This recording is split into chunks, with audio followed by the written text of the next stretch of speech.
Singapore గురించి ఎప్పుడు గొప్పలే చెప్తే ఏం బాగుంటుంది చెప్పండి. అప్పుడప్పుడు మేము పడే తిప్పలు కూడా చెప్పాలి కదా.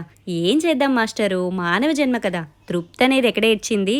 సింగపూర్లో బట్టలు ఆరేసుకోవడమైనంత తలనొప్పి పని ఇంకొకటి లేదనే చెప్పాలి. ఈ బయట రాడ్లు కనిపిస్తున్నాయి కదా, ప్రతి ఇంటికి అలా ఒక రాడ్ ఇస్తాడు.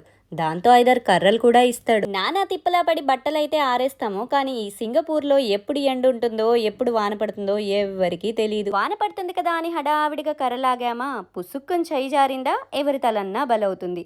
అలా అని తీయలేదా ఆరిన బట్టలు కాస్త తడిచిపోతాయి. ఇన్ని తిప్పలు పడే బదులు ఒక డ్రైయర్ కొనుక్కోవచ్చు కదా అంటారేమో. అది చూద్దామనే షాపింగ్ మాల్కి వస్తే దాని బాబు లాంటిది కనిపించింది ఇక్కడ. ఇది కంప్లీట్లీ ఆటోమేటెడ్ డ్రైయింగ్ ర్యాక్. బయట ఎండలో అయితే బట్టలు ఎలా ఆరుతాయో మనకి ఇంట్లో పెట్టినా సరే అలాగే ఆరిపోతాయంట.